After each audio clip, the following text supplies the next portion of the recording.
Have you ever, picked up an ancient text and felt like you needed a secret decoder ring just to get straight Yeah, to it? absolutely. Yeah. Well, today we're doing just that for one of the oldest and most profound texts, the Book of Changes, better known as the Yijing. Mm-hmm. But here's the mind-bending twist right off the bat. Yeah.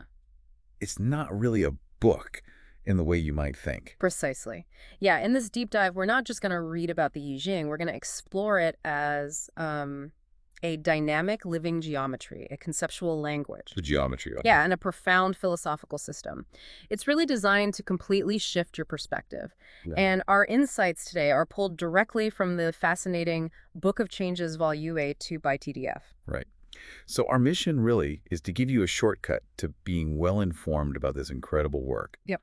We want to uncover those surprising facts and those satisfying aha moments. We'll guide you through its intricacies so you can truly grasp its most important nuggets of knowledge. Get ready. Yeah, get ready, because your understanding of ancient wisdom is about to get, well, a powerful upgrade. Definitely. Okay, let's unpack this core misconception first. You probably imagine the Yijing as a long, linear narrative. Right. Just chapter 1, chapter 2. That's the common idea, yeah. But our source tells us that the traditional arrangement of its chapters, what's called the Hutian or later heaven sequence, is actually practically useless for structural analysis. That's quite a statement. Why is that if it's the traditional order? Well, it's fascinating because, from the very beginning, the Yijing was never truly designed as a linear sequence. Never. It functions as a geometry. And what's particularly compelling is that this uselessness might even have been deliberate. Deliberate. Wow. Yeah, the true hidden structure, the Xiantian or primal heaven sequence, wasn't widely known until Shaoyang of the Song dynasty, centuries later. Centuries. He was the one who really uncovered its inherent, almost secret geometry. So this hidden primal heaven sequence, when does its full beauty and its underlying structure truly become evident?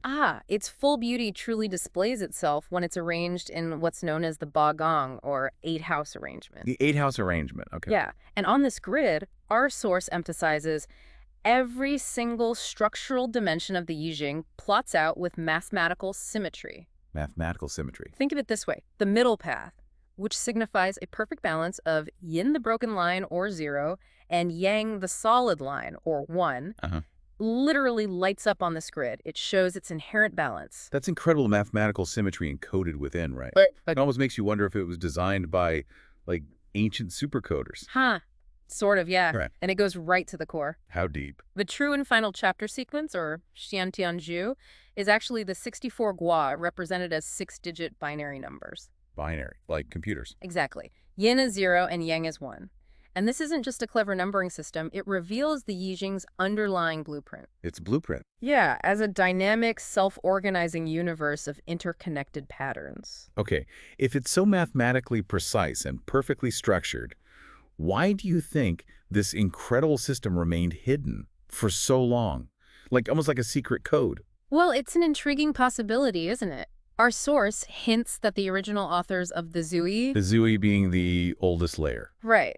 They may have gone to some lengths to conceal many of the text's structural complexities, even leaving the book without a traditional introduction. No intro. That's unusual. Very. It suggests it was meant for discovery, a puzzle to be solved through contemplation, rather than just a straightforward text you read cover to cover. That's a profound thought. Yeah. And when we think about how to read something so, geometric and subtle, especially something ancient, it feels like we need a different kind of lens. Precisely. And Ilyin Shtutsky offers this compelling analogy. Okay. Bees build hexagonal cells without knowing geometry, right? Right. Instinct. And musicians play instruments beautifully without needing formal knowledge of acoustics. His point is, to study the techniques of thinking reflected in the Book of Changes, we must use our present-day techniques of thinking. Use our modern tools. Exactly. This is crucial for understanding its skeletal superstructure and its grammatical structure as a language. Okay, a language. Yeah. That's interesting. Now, let's dive into a truly crucial distinction in how the Yijing helps us think.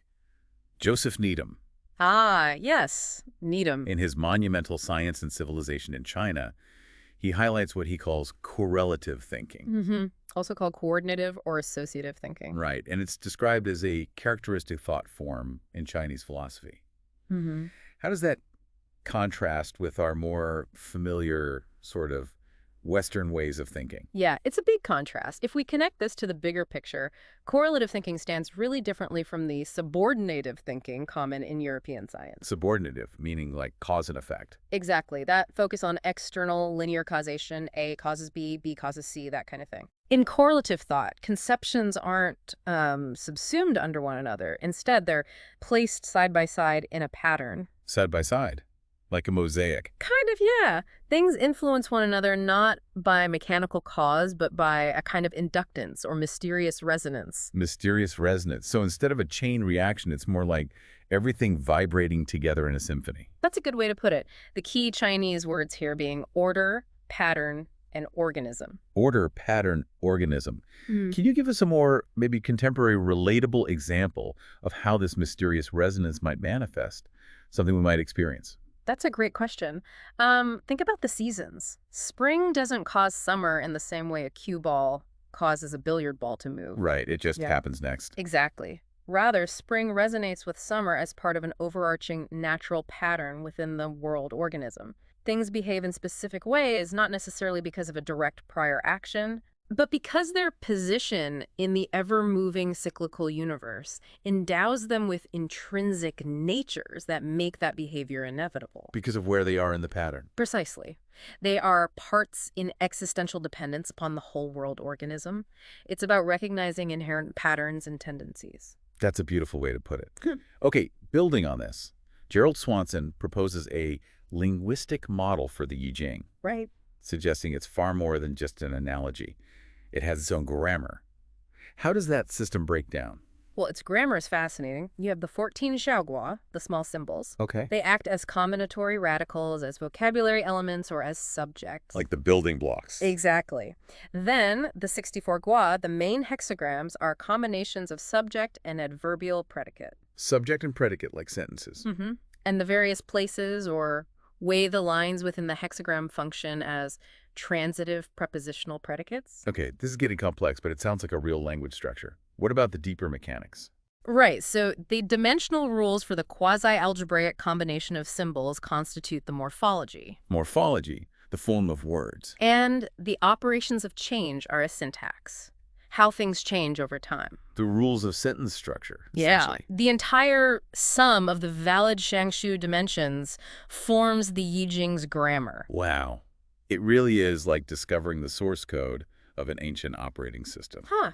That's a great analogy because it truly functions with that kind of internal logic. So how do we differentiate the parts?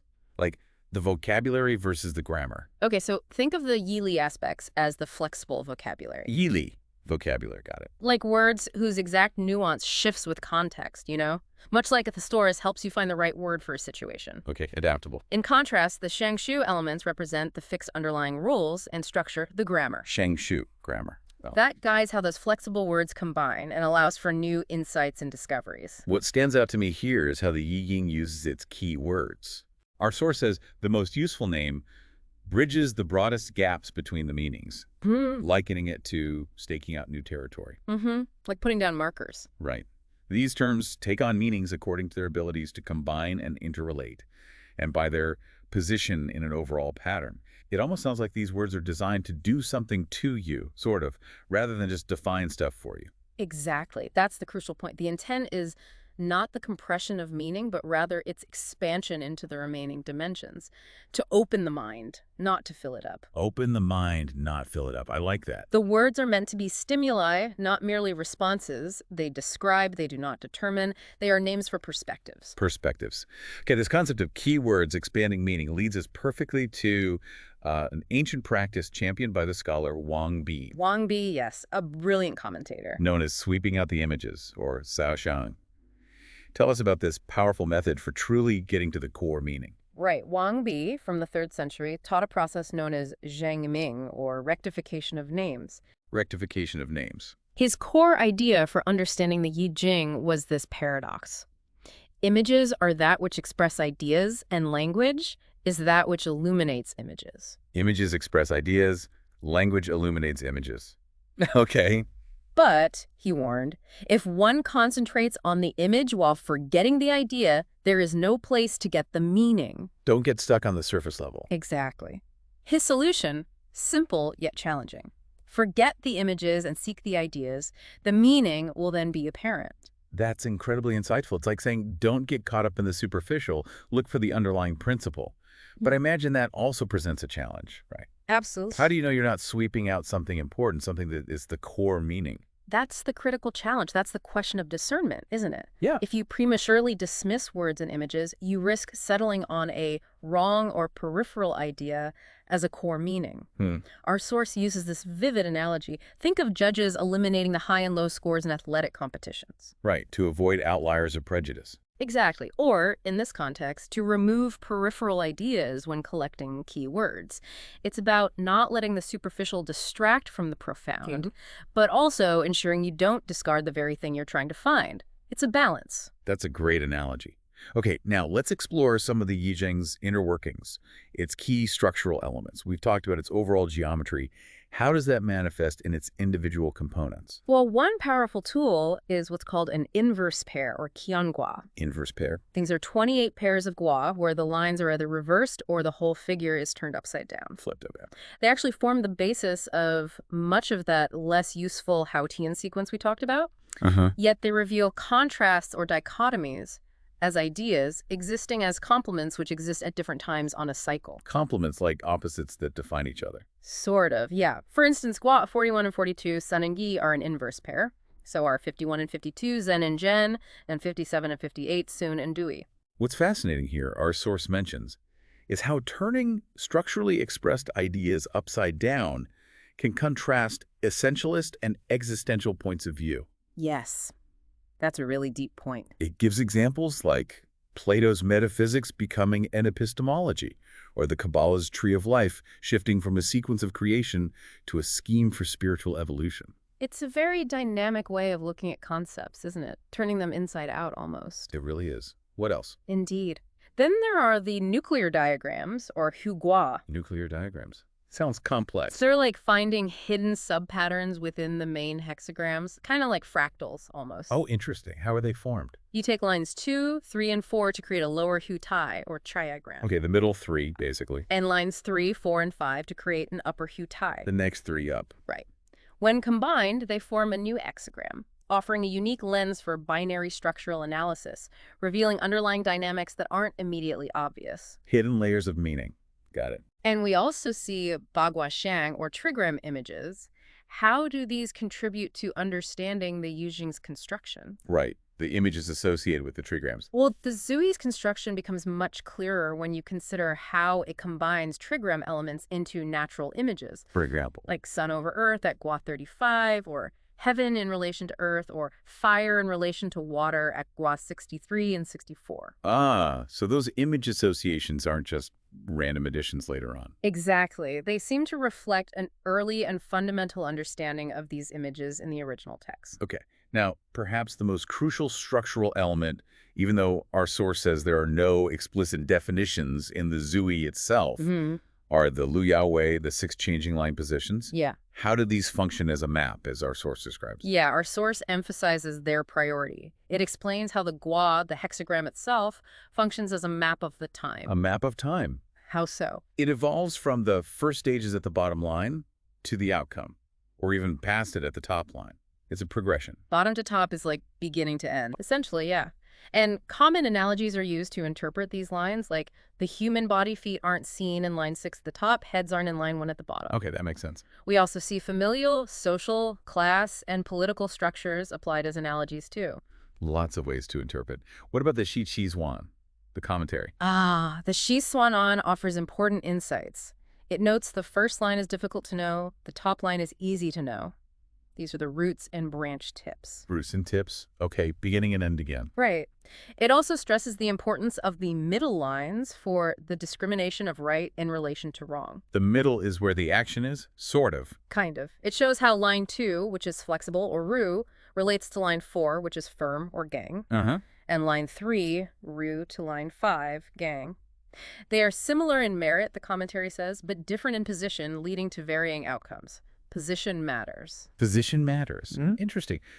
Beyond the individual lines, there are these fascinating subtleties of interaction that add layers of meaning. Yes, definitely. How do these dynamics play out? Okay, so first there's Ying, or resonance. Resonance again? Yeah. Lines in analogous places like 1-4, 2-5, and 3-6 are said to resonate if one is ru, or flexible, and the other gang, or firm. So opposite types in corresponding positions. Exactly. Wang Bi noted that this provides an image of shared purpose. It's about complementary forces aligning. Shared purpose. Okay, what's next?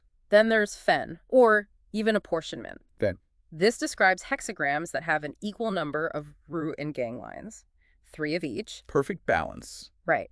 When balance is desired, such a configuration is assumed auspicious, and you can actually see this mathematically, remember? Oh yeah, the middle path lighting up on the Xian-Tian-Bagong grid. Exactly. It signals a natural equilibrium. Okay, and finally B, or holding together. What's the significance of that interaction? This is observed when adjacent lines, one flexible and one firm, are said to hold together. Adjacent lines. Neighbors. Right. It's considered especially auspicious if the lines are appropriate, or dang, meaning they're in the correct place for their type. And it's most auspicious in specific pairings, like the 6th line being flexible, a 6, and the 4th line firm, a 4th, or the 9th line firm, a 9, and the 5th line flexible, a 5th. In these situations, there are even more dynamics. Like what? The lower line is said to carry Cheng, or receive the upper, and the upper line rides Cheng, or avails itself of the lower. Carry and ride. Yeah. Wang Bi explained that these situations provide images of incongruity or congruity, showing how close lines interact, for better or worse. Wow, okay, so much intricate detail. So what does all of this geometric brilliance and linguistic structure mean for you, our listener? How can we actually, apply this kind of thinking in our own lives? Well, ultimately, our source reiterates that the Yijing describes the available options as an aid to the making of choices. Describes the options. No. Yeah, likening it to a wardrobe of possibilities. It's not telling you what to do exactly, but showing you the landscape of potential outcomes based on the current situation. A wardrobe. I like that image. You see what fits the occasion. Exactly. And it constantly reinforces the idea that its words are stimuli, not merely responses. Stimuli. And that they describe, they do not determine. Their role is simply to offer perspectives. Perspectives, not prescriptions. Right. What is viewed from these perspectives, our source suggests, remains a moving pageant and hopefully a surprise. It truly is about opening your mind, not filling it up with predetermined answers. Opening the mind. That seems to be the core theme running through all of this. I think so, yeah. We've journeyed through the Yijing, uncovering its geometric foundations, its unique modes of thought, its intricate internal logic. This deep dive has revealed, I hope, that it's far more than just a fortune-telling tool. It's a really sophisticated system for understanding patterns and relationships in the world. Definitely more than just flipping coins. Okay, so here's the final thought to leave you with. If, as our source suggests, the Yijing's true intent is to open the mind through stimuli and perspectives, what current fixed images might you be holding on to in your own life that, if you could kind of sweep them out, like Wang Bi suggested, might reveal new, surprising ideas and possibilities? What patterns might emerge if you look differently?